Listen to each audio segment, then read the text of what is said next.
Namaskar and very good afternoon, everyone. I, on behalf of entire Pranabhisar Gurukul, welcome you all.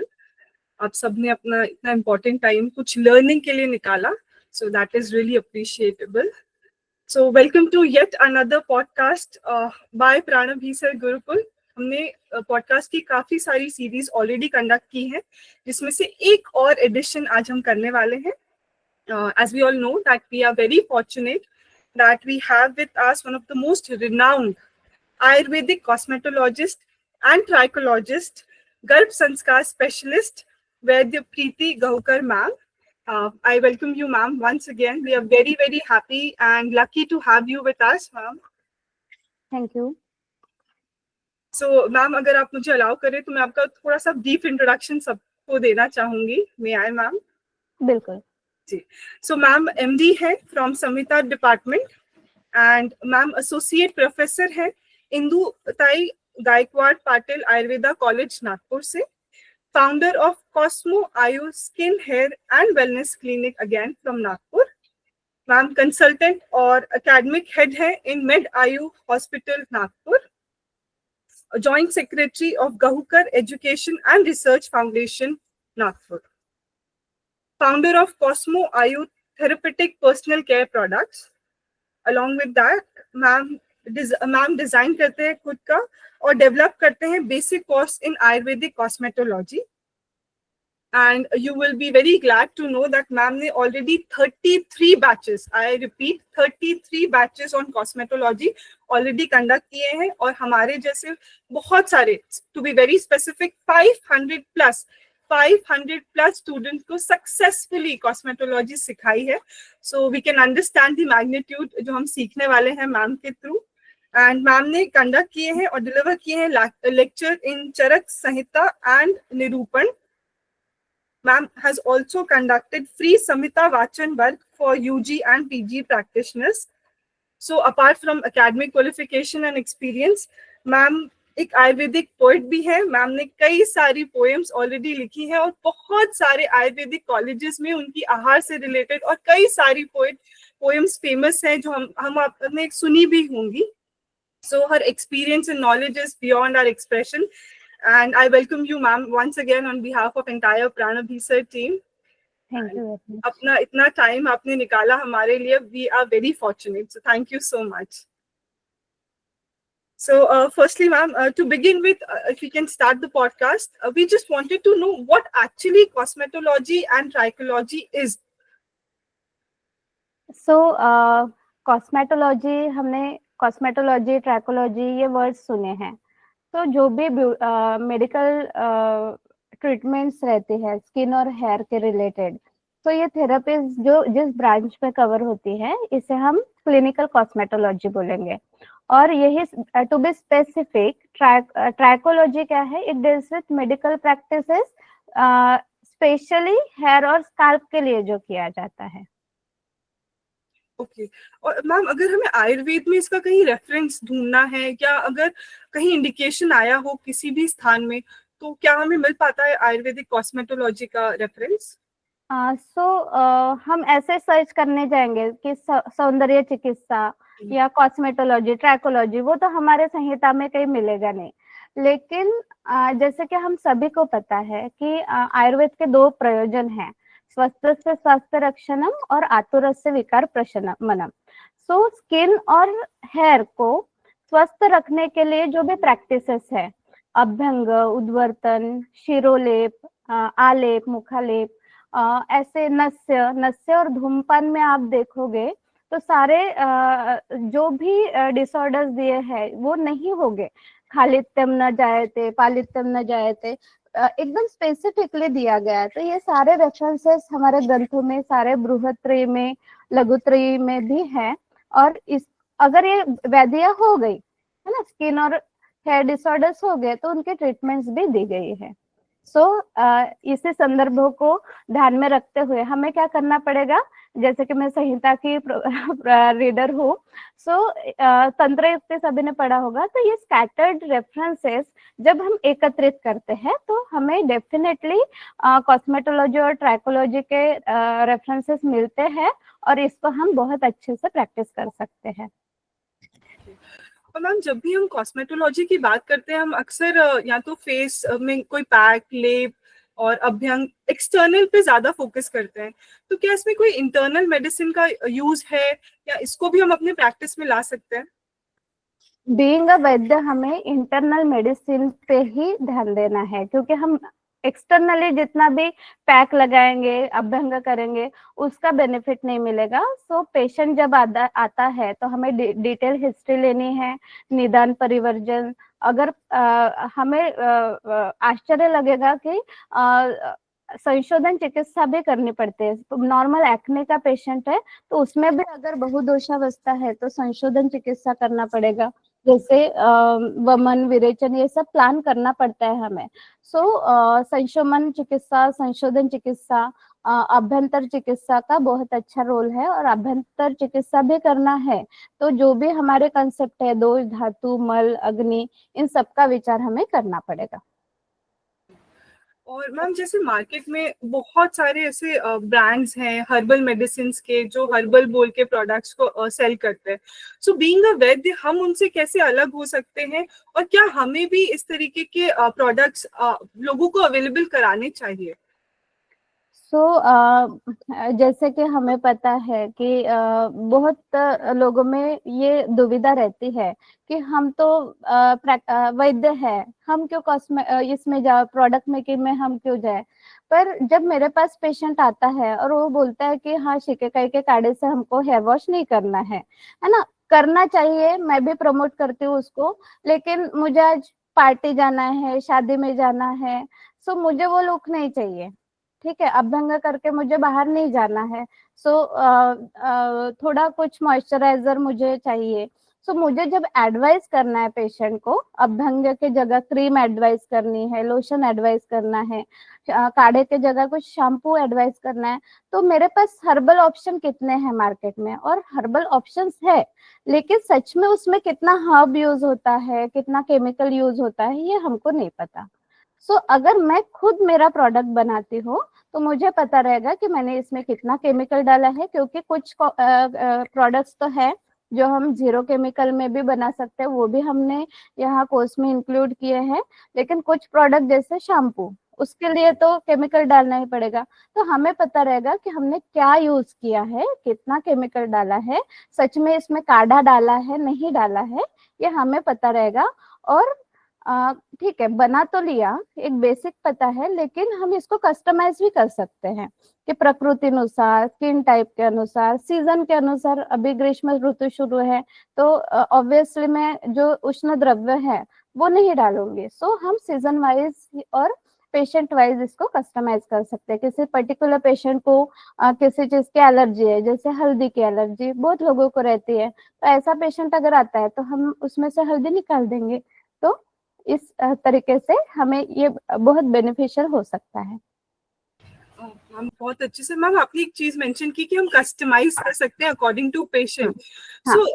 जैसे कि अगर हमें किसी के लिए कस्टमाइज करना है तो क्या क्या चीजें हमें बेसिकली फॉलो करनी चाहिए, क्योंकि हमें तो मास प्रोडक्ट अवेलेबल कराना है।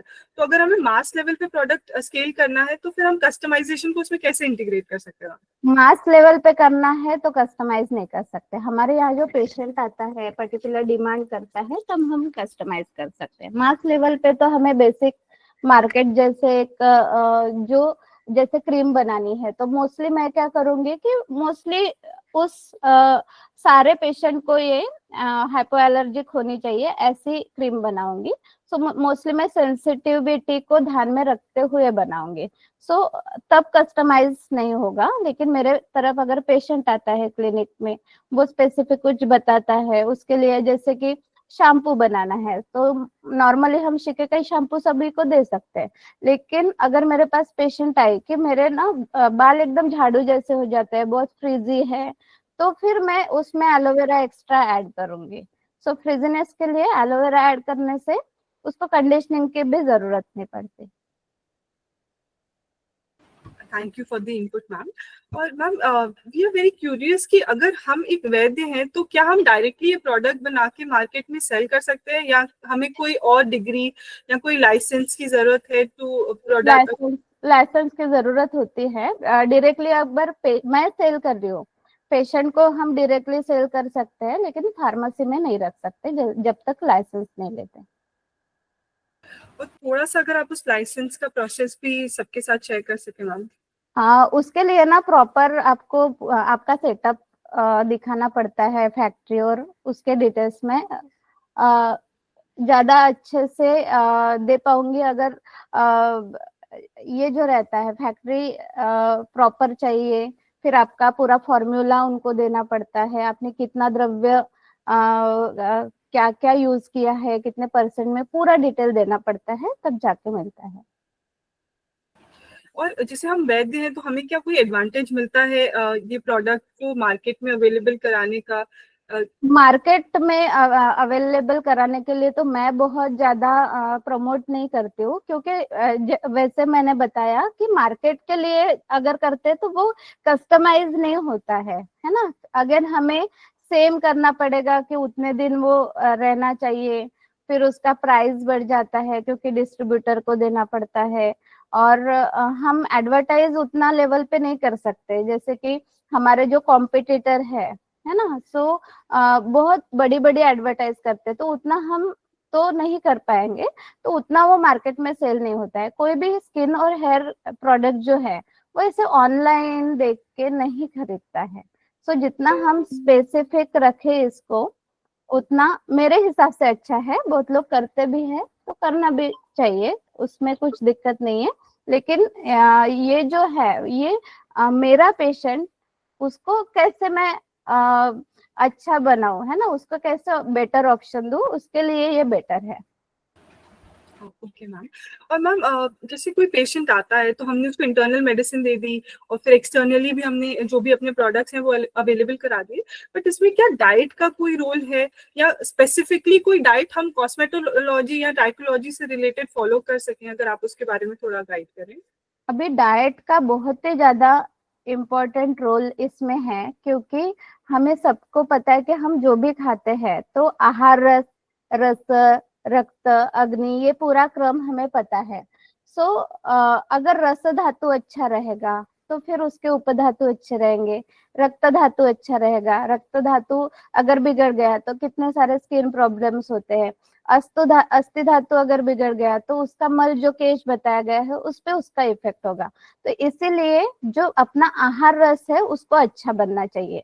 तो आहार रस दो ही प्रकार से अच्छा बन सकता है, एक तो डाइट अच्छा रहे, और दूसरा क्या, अग्नि, अग्नि अच्छा रहना चाहिए। सो अग्नि का भी उतना ही जैसे फॉर एग्जाम्पल मैं हमेशा मेरे स्टूडेंट को देती हूँ कि एलमंड सभी को पता है स्किन और हेयर के लिए बहुत अच्छा काम करता है।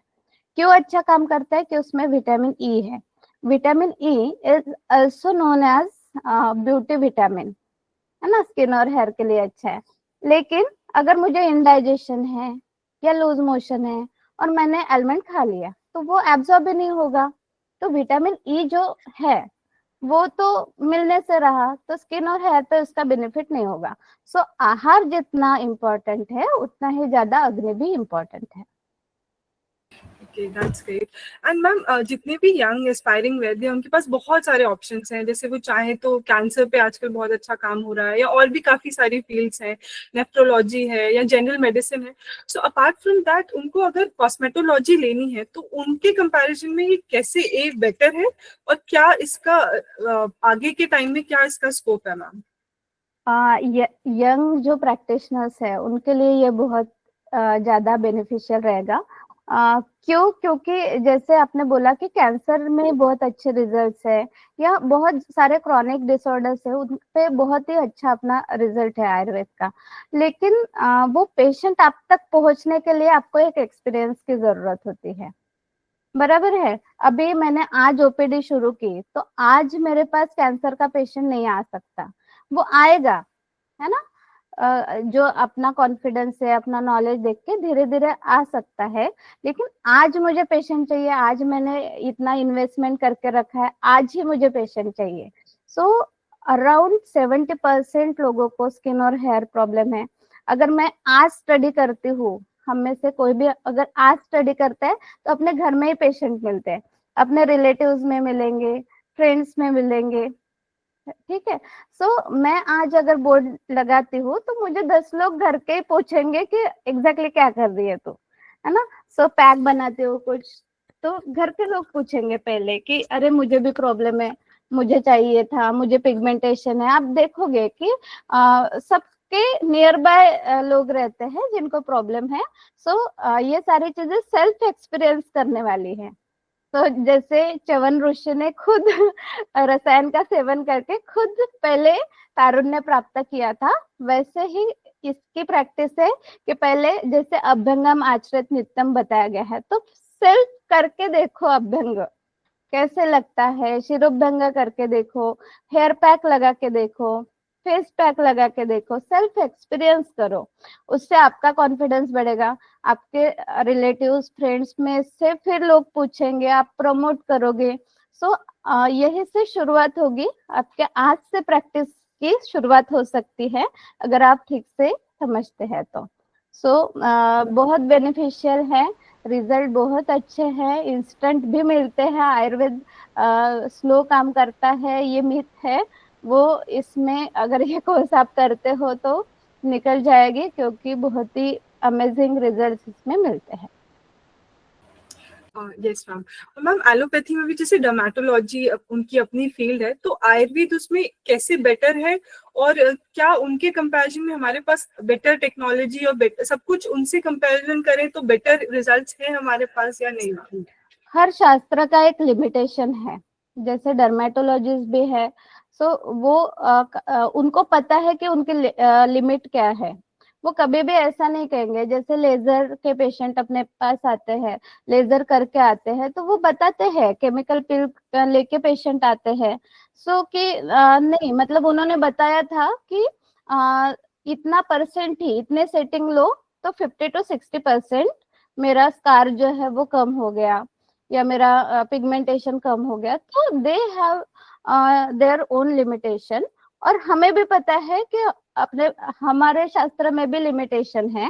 तो जो लिमिटेशन है उसका एक्सेप्ट करके, कि मुझे पता है कि इसका ट्रीटमेंट जो भी खालित्य पालित्य बताए गए हैं, वो असाध्य व्याधि बताए हैं, तो मैं ऐसे पेशेंट में कभी कमेंट नहीं करूंगी कि ये ट्रीट हो जाएगा। लेकिन जिसमें मुझे पता है, मेरे पास हेयर फॉल के बहुत अच्छे रिजल्ट्स मुझे मिलते हैं, पिगमेंटेशन में लिमिटेशंस है, तो जब लिमिटेशन आते हैं तो हमें पहले ही बताना पड़ता है कि देखो इंटरनल मेडिसिन लेनी पड़ेगी, 6 मंथ का इसका प्रोटोकॉल है वो आपको फॉलो करना पड़ेगा। उसके बाद में भी अगर डाइट में आपका गड़बड़ होता है, सन एक्सपोजर होता है, तो बढ़ सकता है। तो ये लिमिटेशन हमें पता चाहिए, और वैसे हमें काउंसलिंग करने आना चाहिए। लेकिन बहुत अच्छे रिजल्ट्स हैं, क्योंकि बहुत डर्माटोलॉजिस्ट के यहाँ से भी मेरे पास पेशेंट आते हैं। तो पिटिका का के आते हैं, तारुण्य पिटिका, बहुत लोग मतलब सब जगह से घूम के आए रहते हैं। लेकिन एग्जैक्ट कॉज ऑफ डिसीज अगर आपको पता नहीं है, इंटरनल मेडिसिन अगर नहीं दे रहे हो आप, ये सारे अगर आप आयुर्वेदिक सिद्धांत फॉलो करते हो, जैसे कि बताया गया है निदान परिवर्जन, संशोधन, संशमन, फिर पुनर्भव के लिए हमें रसायन चिकित्सा, आहार, ये सब फॉलो करके हम बहुत अच्छे रिजल्ट्स हमको मिलते हैं। जो हेतु वाला कंसेप्ट है वो हमें एक्स्ट्रा है। बहुत सारे पेशेंट ऐसे रहते हैं, अभी 10 इयर्स का पेशेंट 4-5 दिन पहले ही आके गया कि हेयर ग्रे हेयर्स का था। हिस्ट्री टेकिंग लेने के बाद भी नहीं समझ में आ रहा था कि एग्जैक्ट बाहर का खाता है क्या, तो नहीं खाता, घर का ही खाता है। सॉस खाता है क्या, शेजवान सॉस लेता है क्या, नहीं, कुछ भी नहीं, एकदम सिंपल डाइट लेता है। बहुत पूछने के बाद उसने बताया कि पानी पूरी कभी कभी खाता है, कभी कभी मतलब हफ्ते में 1 बार, और जो चिप्स है वो रोज खाता है, पर बाहर का नहीं, घर लाके खाता है वो। अति लवण और अम्ल 2 हेतु मिले, तो ये निदान परिवर्जन जब तक नहीं बताएंगे तब तक हमको रिजल्ट नहीं मिलेंगे। थैंक यू, बहुत ही ब्यूटीफुली आपने एक्सप्लेन किया। और मैम एक पार्ट होता है कॉस्मेटोलॉजी, एक पार्ट है जहाँ हम डिजीज को बेसिकली डील करते हैं, जैसे आपने भी एग्जांपल दिए, विटिलिगो हो गया, शिवित्र है, कुष्ठ के कितने सारे पेशेंट आते हैं। तो क्या उसमें आयुर्वेद का बहुत अच्छा रिजल्ट है कंपेरेटिव टू मॉडर्न, अगर हम कंपेयर करें मैम? वही देखिए, रस रक्त दुष्टि, ये तो हमें ध्यान में ही रखना है कि स्किन डिसीज का पेशेंट आ रहा है, और कुष्ठ चिकित्सा तो पढ़ना ही पढ़ना चाहिए, और स्पेशली उसके निदान। अगर हम निदान अच्छे से पढ़ते हैं, कुष्ठ चिकित्सा अच्छे से पढ़ते हैं, निदान में भी जैसे कि विरुद्धान्न बताया है। अभी विरुद्धान्न मतलब हमको सिर्फ क्या लगता है, दूध लवण, दूध अम्ल, है ना, मत्स्य दूध, ये इतने में ही हम ये रहते हैं कि हाँ विरुद्धान्न की हिस्ट्री लेना है, मतलब सिर्फ हम उतना ही एग्जामिन करते हैं बहुत बार। सो जितने प्रकार बताए हैं, है ना, अग्नि विरुद्ध बताए हैं, प्रकृति विरुद्ध विरुद्ध बताए हैं, साथ में विरुद्ध बताए हैं, तो ये सारा डिटेल लेना पड़ता है। अगर प्रॉपर हेतु अगर समझता है और उसके अनुरूप, अभी उसमें भी क्रम दिया गया है। पहले संशोधन बताया गया है कुष्ठ चिकित्सा में, संशोधन, संशमन, फिर बाह्य चिकित्सा बताया है। ये अगर हम फॉलो करते हैं सारे रूल कि निदान परिवर्जन, संशोधन जब जरूरत है, संशमन चिकित्सा, संशमन चिकित्सा भी हम दोष, धातु, मल, अग्नि, प्रकृति ये देख के करेंगे। और डाइट, जैसे उसमें भी बाह्य चिकित्सा है, बहुत इंटरेस्टिंग दी है। सो बाह्य चिकित्सा, सिद्धार्थक स्नान बताया गया है। तो ये सारी चीजें अगर फॉलो करते हैं तो हमें रिजल्ट डेफिनेटली मिलता है।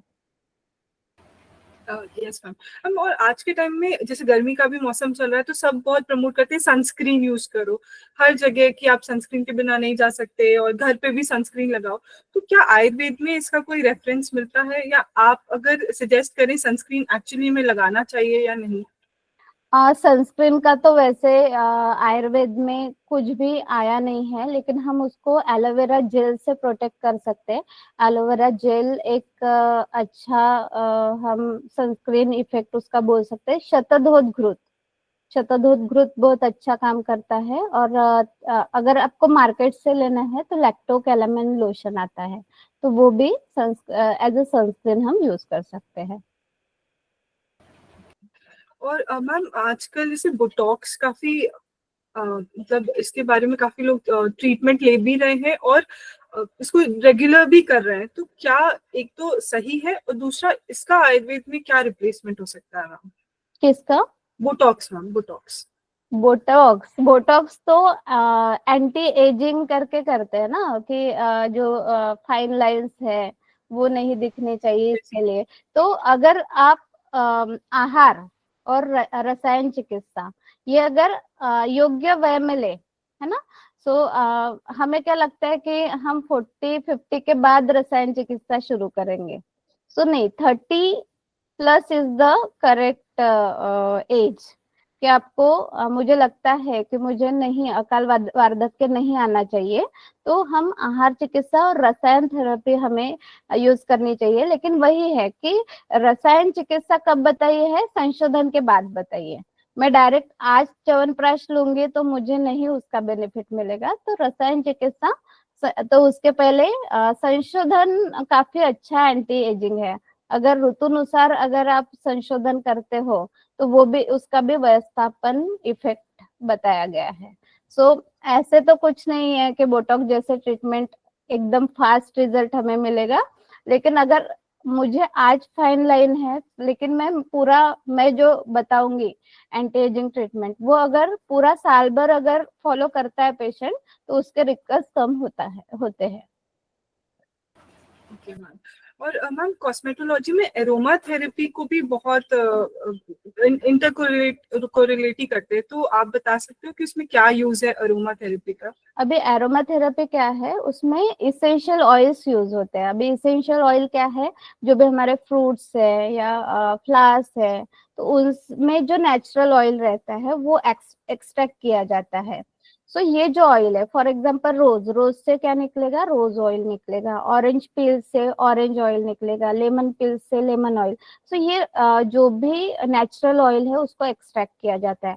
और आप मानोगे नहीं, इसका सिर्फ बॉडी पे नहीं, सो माइंड और सोल पे भी इफेक्ट रहता है।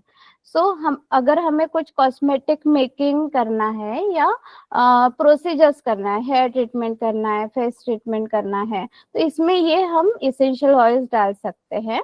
और इसका थेरापेटिक बेनिफिट भी है, मतलब मुझे इसेंस भी मिल रहा है ना। जो सिंथेटिक एसेंस है वो ना डालते हुए हम इसेंशियल ऑयल डालेंगे तो नेचुरल एरोमा भी मिलेगा और उसका थेरेपेटिक यूज भी है। सो हम जो भी आयुर्वेदिक द्रव्य यूज कर रहे हैं तो उसमें एड ऑन इफेक्ट मुझे मिलेगा, तो इसीलिए एरोमा थेरेपी भी यूजफुल है। Okay ma'am. और मैम जब भी हम कॉस्मेटोलॉजी की बात करते हैं सबसे पहले जो स्ट्राइक करता है फीमेल, फीमेल यूज करते हैं, ज्यादातर फीमेल कंज्यूमर्स है, बट क्या मेल को भी इसकी जरूरत है, वो भी क्या यूज करते हैं, या उनको डेडिकेटेड करके भी कोई प्रोडक्ट बनाए जा सकते हैं? सो मोस्टली कैसे, फॉर एग्जांपल सोप का एग्जांपल लेते हैं। सो उपटन सोप आपने देखी होगी, है ना। अभी सारे प्रोडक्ट सब लोग यूज करते हैं, लेकिन जैसे फीमेल स्किन जो होती है वो थोड़ी सेंसिटिव होती है, तो हम हार्श प्रोडक्ट यूज नहीं कर सकते फीमेल, वही मेल पे चलता है ना। तो थोड़ा इंटेंस अगर स्क्रबिंग एक्शन हम देते हैं मेल्स में तो वो उनको ज्यादा बेटर लगता है। जैसे फुट मसाज भी देंगे तो फीमेल को देंगे तो थोड़ा हमें प्रेशर कम रखना पड़ता है, मेल का पादाभ्यंग करेंगे तो थोड़ा इंटेंस प्रेशर देना पड़ता है। तो स्क्रबिंग एक्शन अगर ज्यादा है तो मुझे लगता है कि मेल प्रोडक्ट ज्यादा बेटर रहता है। जैसे कि उपटन सोप और ऑयल बेस्ड सोप जो रहती है, तो उपटन सोप अगर मैं फीमेल को देती हूँ ना उसको बिल्कुल अच्छी नहीं लगती, है ना, उसको ऑयल बेस्ड सोप अच्छी लगती है। वही उपटन सोप मोस्टली मेल को तो कर सकते हैं, लेकिन मोस्टली फीमेल ओरिएंटेड ही प्रोडक्ट रहते हैं। लेकिन हाँ उसमें हम थोड़ा सा और द्रव्यों में काम कर सकते हैं कि और इफेक्टिव, जैसे मेल में टैनिंग होती है तो उसको टाइम लगता है, तो उसमें हम डिफरेंस कर सकते हैं। उसके साथ एरोमा, जैसे कि बोला कि एरोमेटिक भी, एरोमेटिक इफेक्ट जो रहता है, सो वो भी अगर आप इमेजिन करो अगर मैं मोगरा इसेंस डालती हूँ तो फीमेल में डालूंगी तो बहुत अच्छा गजरा लगाया है ऐसे लगेगा, वही मेल के प्रोडक्ट में मैं वो यूज नहीं कर पाऊंगी, तो उतना डिफरेंस रहेगा। Yes ma'am. और मैम बहुत सारे वैसे ये जानना चाहते हैं कि अगर वो लोग स्टार्ट करना चाह रहे हैं अपना कॉस्मेटोलॉजी क्लिनिक तो इनिशियली उनको क्या क्या चैलेंजेस फेस हो सकते हैं और उन्हें ओवरकम कैसे किया जा सकता है मैम? कॉस्मेटोलॉजी क्लिनिक के लिए आपको बेसिक तो बस ओपीडी सेंटर जैसे अपना नॉर्मल रहता है वो लगेगा। बाकी हेयर और फेस के ट्रीटमेंट के लिए एक चेयर, है ना, हेयर का जो रहता है स्पेसिफिक चेयर होता है, हेयर मसाज का जो होता है, और फेस ट्रीटमेंट के लिए एक स्पा बेड या फेशियल चेयर भी मिलती है। वो भी ये बेसिक रिक्वायरमेंट है अगर थेरेपीज करनी है तो। सो अगर इतना है तो एक प्रोसीजर रूम जिसमें कि एक हेयर की चेयर लगेगी, एक स्पा बेड और फेशियल बेड लगेगा आपको, क्योंकि कंफर्ट चाहिए। अभी ये सारी चीजें कैसे है कि रिलैक्सिंग इफेक्ट आपको चाहिए, तो वैसा एम्बियंस, है ना। कहीं पे भी हमने हेयर पैक अगर लगा दिया तो उसका मतलब पेशेंट को, या हेड मसाज आप सोचो कि बहुत अच्छा मसाज कोई कर रहा है, हम पूरा अच्छे से रिलैक्सेशन फेज में गए और किसी ने एम्बियंस ठीक नहीं है, कचरा पड़ा हुआ है या कोई आके जोर जोर से बोल रहा है, सो रिलैक्सेशन नहीं होगा, इरिटेशन होगा। सो उससे जो बेनिफिट मिलने वाला है वो नहीं मिलेगा। सो ये सारी एक बार रिलैक्सेशन फेज में जाने के बाद वो रिलैक्सेशन मेंटेन रहना चाहिए, तभी जाके हमें उसका बेनिफिट मिलेगा। तो इसीलिए एम्बियंस वैसा चाहिए, साफ सफाई वैसी चाहिए, और प्रॉपर ओपीडी, फार्मेसी, रिसेप्शन, जितना ये मिनिमम रिक्वायरमेंट है। सो बाकी कॉस्मेटिक्स आपको बनाने हैं तो बना सकते हैं, है ना। सो या किसी से बनवा के ले भी सकते हैं, वो भी ऑप्शन रहता है कि किसी से बनवा लो, अपना ये लगा लो लोगो और अपना क्लिनिक का नाम, वो भी ऑप्शन रहता है। लेकिन अपना कंसेप्ट क्लियर चाहिए, है ना। कंसेप्ट क्लियर चाहिए, वैद्यों की चिकित्सा आना चाहिए, और सिर्फ कॉस्मेटिक मेकिंग और उसके प्रमोशन पे बहुत ज्यादा ये नहीं करना है कि हेयर फॉल शैम्पू बना लिया तो बस इसको यूज करो और सेल करते रहो। ये नहीं करना है, आपको प्रॉपर सीखना है, कंसेप्ट सीखने हैं, उसकी ट्रीटमेंट सीखनी है। कॉस्मेटिक मेकिंग एक वन ऑफ द पार्ट है ना, कि उसको हम साथ में प्रमोट कर सकते हैं, लेकिन अपना मेन फोकस जो है बीइंग वैद्य, वो व्याधि और व्याधि की ट्रीटमेंट, इतना ही रहना चाहिए। आई होप बहुत सारे लोगों को उनके बहुत सारे क्वेश्चंस क्लियर होंगे। अब हमारे साथ काफी सारे वैद्य जुड़े हैं जिनके क्वेश्चंस हैं, तो अगर आप अलाउ करें तो हम वन बाय वन कुछ बिल्कुल क्वेश्चन। बिल्कुल। Anyone willing to ask anything can just unmute the mic. Yes, Gitanjali ji can please proceed with the question. Gitanjali ji, I would request if anyone is willing to ask anything, can please unmute.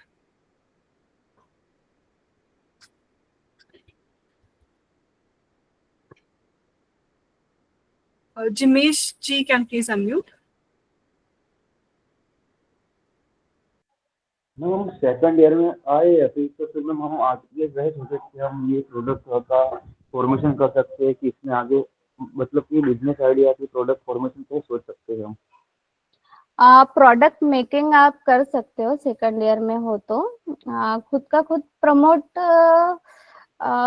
Actually ये doctors के लिए है। अगर आप BMS complete है सो बहुत अच्छा है ना, लेकिन हर्बल कॉस्मेटिक तो हर कोई बेचता है, 10 पास भी बेचता है, तो उससे आप बेटर हो तो हर्बल कॉस्मेटिक मेकिंग और आपके लेवल पे बेच सकते हो, पर प्रॉपर आप उसका प्रैक्टिस करना है तो वो नहीं कर पाओगे। Narhari ji can please unmute.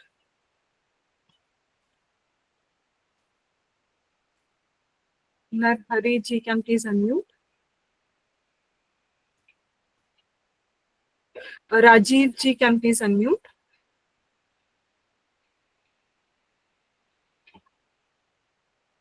Rajiv ji can please unmute. Ma'am कुछ चैट बॉक्स में भी क्वेश्चंस हैं, जैसे कि ब्लेमिशेस का ट्रीटमेंट क्या है, अगर आप उसके बारे में थोड़ा सा एडवाइस कर पाए।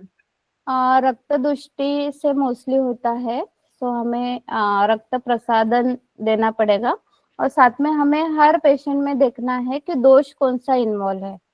सो वात दोष, पित्त दोष, कफ दोष, इनमें से कौन सा दोष इन्वॉल्व है वो भी देखना पड़ेगा। रक्त दुष्टि मोस्टली रहती है तो रक्त प्रसादक एक देना पड़ेगा, और अग्नि विकृति अगर है तो फिर अग्नि के लिए दीपन पाचन द्रव्य भी देने पड़ेंगे।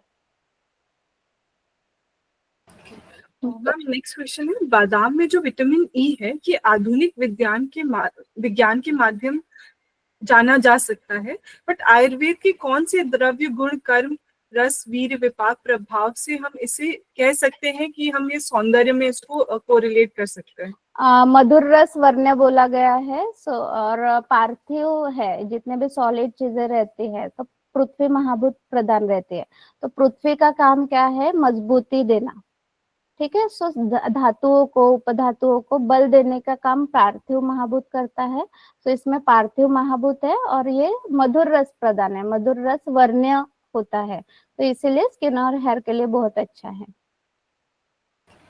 मैम नेक्स्ट क्वेश्चन है, अष्टांग आयुर्वेद के कौन से अंग में हम इसे रख सकते हैं, और आजकल स्पेशलिटी का जमाना है लेकिन इससे हम आयुर्वेद के प्रयोजन अपुनर्भव कैसे किया जा सकता है? ये मैंने कवर किया था। एक तो अपुनर्भव के लिए निदान परिवर्जन है ना, जैसे डार्क सर्कल है, अगर मैंने बहुत अच्छी ट्रीटमेंट दी, 15 दिन में 20 दिन में डार्क सर्कल कम हो गए, लेकिन अगर मुझे मैंने उसको काउंसलिंग ही नहीं किया कि अभी स्ट्रेस कम करना पड़ेगा, रात्रि जागरण बंद करना पड़ेगा, तो पुनर्भव हो सकता है। सो पुनर्भव चाहिए तो निदान परिवर्जन सबसे पहला, डाइट आहार चिकित्सा और रसायन चिकित्सा भी हम कर सकते हैं। मैम बहुत सारे वैद्यों में मैडम एक मिनट। हाँ जी जी नारायण जी। अपुनर्भव जो है, अपुनर्भव का जो व्याख्या है या डेफिनेशन आयुर्वेद में बताया गया है, क्या किसी लक्षण का कम होना या किसी व्याधि को खत्म करना यहाँ तक मर्यादित है? देखिए, अभी पेशेंट जिस हमारा स्वास्थ्य की डेफिनेशन क्या है, समदोषः, समग्निश्च, समधातु मलक्रिया। तो हमारा चिकित्सक का काम क्या है कि स्वास्थ्यावस्था मेंटेन करना। तो अभी स्वास्थ्यावस्था क्या है ना, अभी उसकी प्रकृति क्या है। अभी वात प्रकृति है तो हम कितना भी मेडिसिन देंगे, लेकिन उसका जो ड्राइनेस है, रुक्षता है, वो कहीं ना कहीं वापस आ जाएगी, लेकिन वो उसकी प्रकृति है। ठीक है। सो हमें ये देखना है कि लक्षण कम तो होना ही चाहिए, क्योंकि पेशेंट तो तब तक ही रहेगा अपने पास जब तक लक्षण कम होता है। लेकिन उसको वैसे काउंसलिंग करना पड़ेगा कि अगर आपने बीच में लक्षण कम हो गए लेकिन स्वास्थ्यावस्था अभी तक नहीं आई है तो वो अपुनर्भव हो सकता है। तो इसीलिए हमें लक्षण कम होने के बाद भी ट्रीटमेंट शुरू रखनी पड़ती है। नहीं,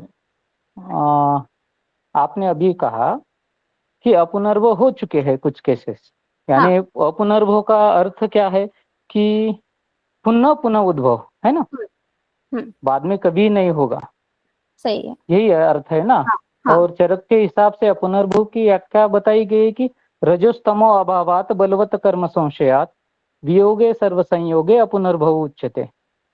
ओके। अगर हम कॉस्मेटोलॉजी के हिसाब से या केवल सुंदरता के हिसाब से अगर इसे प्रमोट करते रहेंगे तो क्या हम अपुनर्भव तक जा पाएंगे? शास्त्र के प्रयोजन जो है, जो आयुर्वेद का इसेंस अपुनर्भव है, उस तक नहीं जा पाएंगे हम। एक काय म्हणता येईल त्याला, पळवाट काढतोय फक्त आपल्या प्रोफेशनशी रिलेटेड, आणि आपल्याला फक्त काय करायचंय, प्रोडक्ट बनवायचे आणि पेशंटला द्यायचे, म्हणजे पेशंटच्या मानसिकतेनुसार आपल्याला चालायचंय। शास्त्राच्या प्रयोजनापेक्षा आपण पेशंटची आजची मेंटॅलिटी आणि आपलं उत्पन्न, ह्या दोन्ही गोष्टींना आपण फोकस करतोय।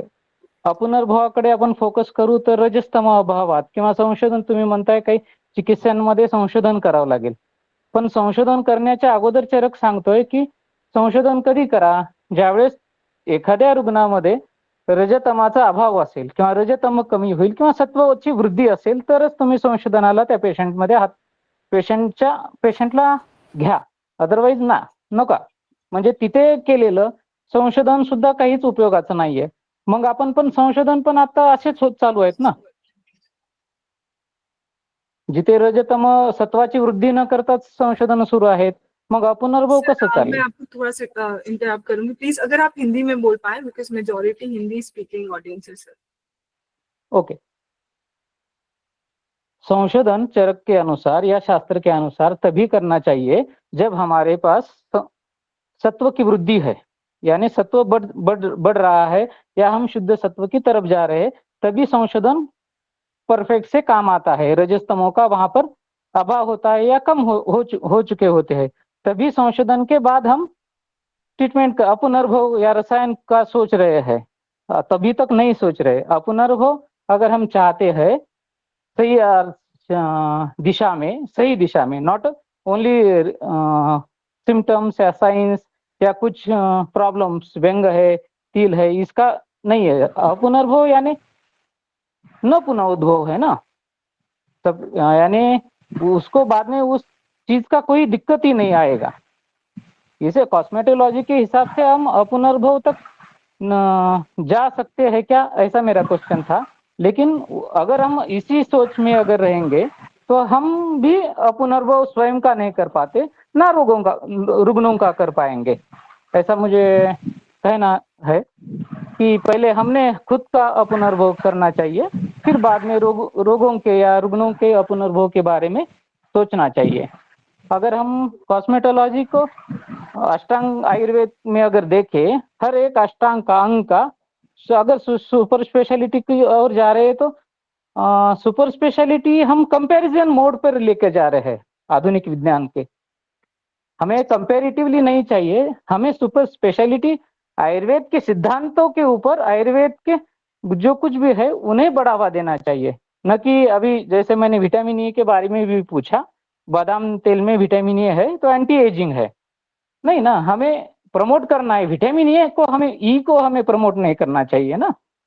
हमें आयुर्वेद की सच्चाई में क्या है, डेप्थ में क्या है, उन द्रव्यों के रसवीर्य विपाक को हमें प्रमोट करना है। हाँ ठीक है, आप और बहुत कुछ है, रसायन चिकित्सा और कुछ चीजें, आयुर्वेद के सिद्धांतों के आधार पर सुपर स्पेशलिटी रहना चाहिए, ऐसा मेरा सोच है। और वो शायद आपको सच सही लगे या नहीं लगे पता नहीं, लेकिन इस माध्यम के से अगर दिशा से हम जाएंगे तो अपुनर्भव तक या शास्त्र के इसेंस को हम नहीं छू सकते। Thank you. समझ गए भाई, समझ गए बस।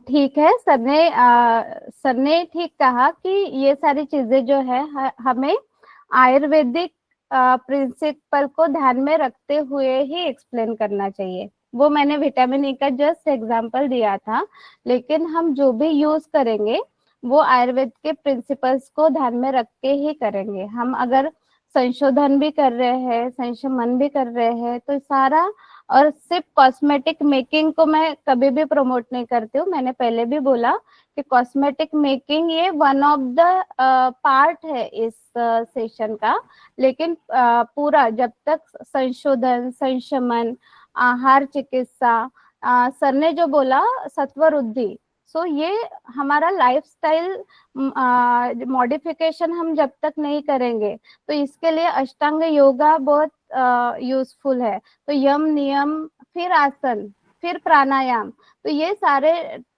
इन सारों के बारे में भी हमें लोगों को अवेयर करना चाहिए। और ये भी सर ने ठीक बोला कि हम जब तक खुद में वो चीज नहीं देखते, करते, एक्सपीरियंस करते, तब तक हम किसी को सजेस्ट भी नहीं कर सकते। तो पहले हमें खुद के सत्व की वृद्धि करनी चाहिए, और उसके लिए अष्टांग योगा बहुत ज्यादा, अष्टांग योग जो बताया है वो बहुत ज्यादा बेनिफिशियल है। तो yes ma'am, thank you sir. आपके हेलो मैम। जी सर। अरे मैम, आपने कहा, बिल्कुल आपने बात ठीक कहा है, इतना हमने भी पढ़ा है, लेकिन अकॉर्डिंग टू मॉडर्न के अकॉर्डिंग हम लोग विटामिन वगैरह नहीं बताएंगे, अलग नहीं अलग वो मैं बताने ही नहीं वाली हूँ, मैं पूरा आयुर्वेदिक कंसेप्ट ही क्लियर करूंगी। नहीं, आयुर्वेदिक के हिसाब से ही मैं ट्रीटमेंट बताऊंगी। हमें इतना तो पता है ही है कि हमें कौन सी विटामिन की कमी है, तो हम आयुर्वेद में प्रोडक्ट देंगे ना अपना।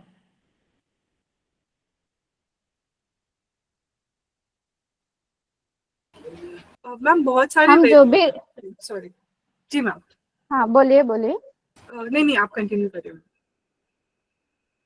हम जो भी जो औषधि चिकित्सा देंगे वो दोष कौन सा दूषित है, धातु का क्षय, वृद्धि, वो देखेंगे। स्रोतस कौन सा इन्वॉल्व है, अग्नि प्राकृत है, विकृत है, वो देख के ही लाइन ऑफ ट्रीटमेंट प्लान करेंगे।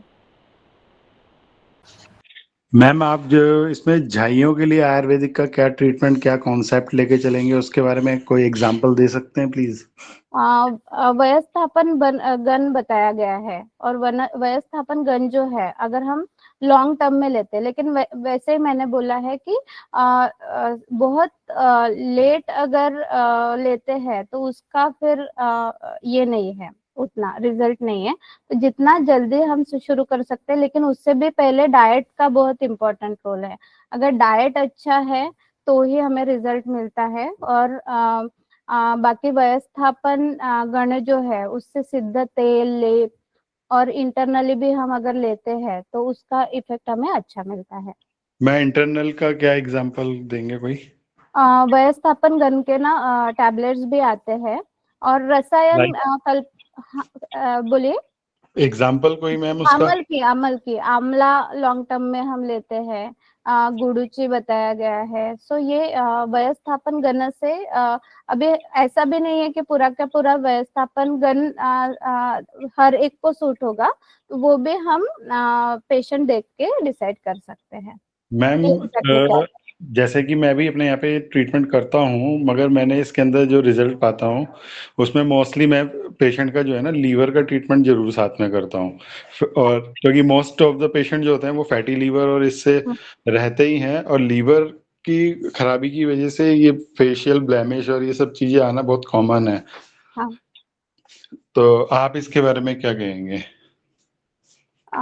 देखिए, ये सारा हम एकदम स्पेसिफिक जाए, जैसे एक एक अवयव को देख के भी हम ले सकते हैं, या ओवरऑल मेटाबॉलिज्म पे जब ध्यान देते हैं ना, अगर अग्नि के तरफ हम काय चिकित्सा को अग्नि चिकित्सा बोला गया है, अगर अग्नि आपका अच्छा है, सो अग्नि को फोकस रख के अगर आप काम करते हो, तो अग्नि चिकित्सा से अपने आप सारे दोष, धातु, अपने आप उसका जो मेटाबॉलिज्म है वो ठीक हो जाता है। मैम जैसे और लीवर जो है वो पित्त का स्थान है, पित्त का वो हाँ, है, तो अग्नि अग्नि का तो वो हो ही गया वो। हाँ, तो वही मैं बोल रही हूँ कि अग्नि का विचार करके, तो इसके लिए प्रॉपर अग्नि जो है, अग्नि कैसा है उसका परीक्षण, और उसके अकॉर्डिंगली अगर हम मेडिसिन देते हैं तो अपने आप ओवरऑल मेटाबॉलिज्म अच्छा हो जाता है। ठीक है, thank you ma'am. Bhavna ji can please unmute. Bhavna Suryavanshi ji can please unmute. Ma'am उनका क्वेश्चन है कि आप जो प्रोडक्ट बनाना सिखाएंगे उसका मटेरियल कहाँ से अवेलेबल हो सकता है? वो शेयर करूंगी मैम, जो भी जहाँ से मैं लेती हूँ। अभी इसमें भी ऐसा नहीं है कि जैसे मैंने जो नंबर कांटेक्ट शेयर किया है तो उससे मुझे कुछ बेनिफिट नहीं रहेगा, जस्ट कि आप वहां से लोगे तो मुझे पता रहेगा कि आपका फर्स्ट टाइम फर्स्ट अटेम्प्ट जो है, तो वो कभी कभी उसकी क्वालिटी खराब होती है तो उसके वजह से प्रोडक्ट बिगड़ता है। तो फर्स्ट टाइम आप वहां से लीजिए, क्योंकि मैं वहां से लेती हूँ। बाद में आप अपना जो भी वेंडर है, जैसे आप कौन से एरिया में रहते हो उसके अकॉर्डिंगली अगर वहां पे अवेलेबल है तो ले सकते हो, लेकिन जहाँ से मैं लेती हूँ वहां का कांटेक्ट मैं आपको शेयर कर सकती हूँ। मैम बहुत सारे वैद्य मैसेज कर रहे हैं और क्यूरियस हैं जानने के लिए, जो 4 मई से कोर्स होने वाला है 20 डेज का, उसका ऑब्जेक्टिव क्या है और क्या क्या हमें सीखने को मिलेगा, अगर आप थोड़ा सा ब्रीफ कर पाए हमें। फिर से वही बोल रही हूँ कि हमें अगर इंटरनल मेडिसिन लेना है तो हाँ, हमारे बेसिक कंसेप्ट बहुत ज्यादा क्लियर चाहिए। तो जो भी दोष, धातु, मल, अग्नि, ये सारे जो कंसेप्ट है वो पहले हम क्लियर करेंगे। उसके बाद फिर व्याधियों पे आएंगे, फिर व्याधियों की चिकित्सा कैसे करनी है वो देखेंगे। उसके बाद में आहार आहार का बहुत इम्पोर्टेंट रोल है, तो हम डिसीज स्पेसिफिक आहार भी देखेंगे।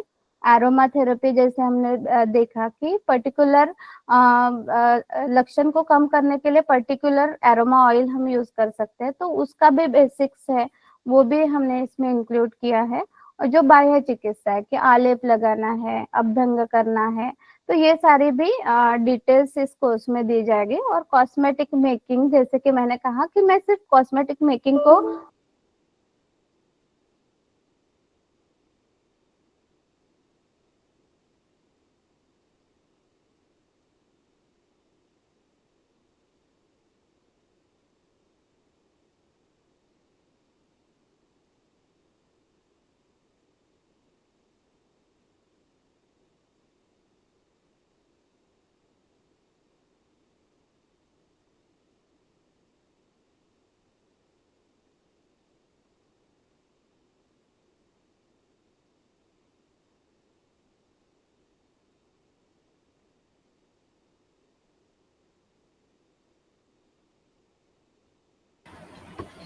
कुछ टेक्निकल एरर आने की वजह से मैम फिर से कनेक्ट कर रहे हैं। मैम रीजॉइन होंगे अभी। ठीक।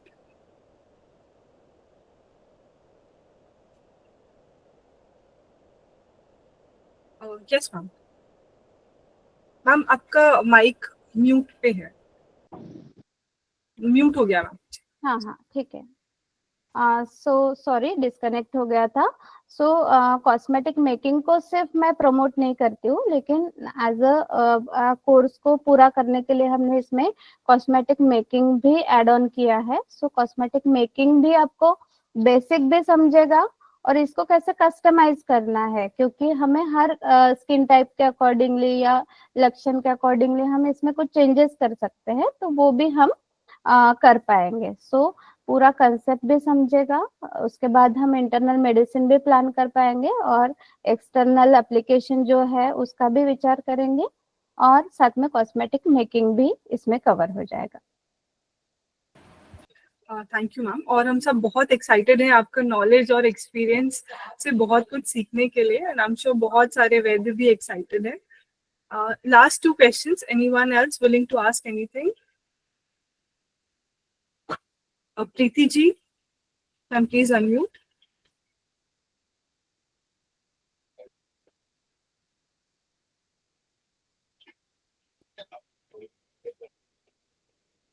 मैम, एक क्वेश्चन है कि जो पीसीओडी से अनवांटेड फेशियल हेयर होते हैं, उसके लिए हम आयुर्वेद में क्या कर सकते हैं?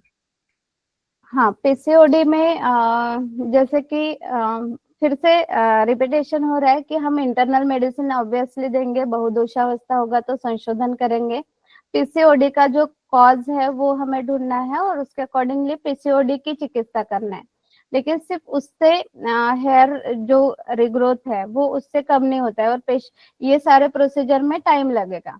तो इंस्टेंट रिजल्ट के लिए क्षार आपने पढ़ा होगा कि क्षार के लिए क्षार के अति सेवन से क्या होता है, केश की हानि हो जाती है, ये रेफरेंस है। तो इसी को ध्यान में रखते हुए क्षार तेल जो है, जो कर्णबादिर्य में यूज होता है, तो उसका एप्लीकेशन मैं बताती हूँ पेशेंट को, तो उससे धीरे धीरे फेशियल रिग्रो होना कम हो जाता है। तो फेशियल हेयर रिग्रोथ के लिए ये अच्छा है।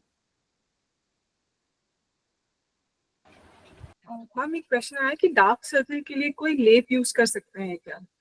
हाँ, वर्ण द्रव्यों का जो पैक है वो बहुत अच्छा काम करता है। तो सारीवा, मंजिष्ठा, ये जो वर्ण द्रव्य है तो उसको हम, और जैसे कुकुम्बर का अच्छा रिजल्ट होता है, तो मैं क्या करती हूँ, कुकुम्बर का जो जूस है उसमें अप्लाई करने के लिए बताती हूँ, तो अच्छे रिजल्ट मिलते हैं। साथ में कुमकुमादि तेल है, सो आलमंड ऑयल में कुछ ड्रॉप्स कुमकुमादि ऑयल के, सो ऐसे हम सजेस्ट कर सकते हैं। बट प्रोवाइडेड, फिर से वही कि निदान परिवर्जन बताना पड़ेगा कि अगर स्ट्रेस है, रात्रि जागरण है, तो वो पहले ही बताना पड़ेगा कि अगर आप करोगे तो फिर से डार्क सर्कल हो सकता है, तो इसीलिए उसका परिवर्जन करना है। मैम, सृष्टि जी का क्वेश्चन है कि क्या टोटली आयुर्वेदिक हर्ब से 30 या 50 SPF सनस्क्रीन बनाना पॉसिबल है, या केमिकल और मिनरल रिक्वायर्ड ही होते हैं इसमें? नहीं, केमिकल रिक्वायर्ड होते हैं, प्योर आयुर्वेदिक में नहीं होगा। And line of treatment for chloasma? Mostly pitta dominant होता है, तो पित्त विरेचन और विरेचन ट्रीटमेंट प्लान करनी पड़ती है, और इंटरनली पित्त शामक ट्रीटमेंट हमें देना पड़ता है उसके लिए। लेकिन इसका ट्रीटमेंट लॉन्ग टर्म चलेगा, मिनिमम 6 मंथ हमें लगेंगे इसको प्योर करने के लिए। Okay, ma'am, that's it, I guess, for today, question and answer. Firstly, thank you so much again. आपने इतना टाइम निकाला हम सबके लिए और इतना इंसाइटफुल हमारे साथ शेयर किया। शायद ही हमने कॉस्मेटोलॉजी को इस तरीके से भी कभी देखा था, मैंने तो नहीं देखा था। So thank you so much for joining और अपना इतना कीमती समय निकाला। And we are very excited for 4th May जो क्लासेस होने वाली हैं। तो thank you once again ma'am. Thank you very much. Thank you very much for patientful listening. Thank you everyone for joining. जिन्हें भी क्लास से related कोई भी डिटेल्स चाहिए तो वो चैट बॉक्स में ग्रुप का लिंक दिया हुआ है, वो ज्वाइन कर सकते हैं।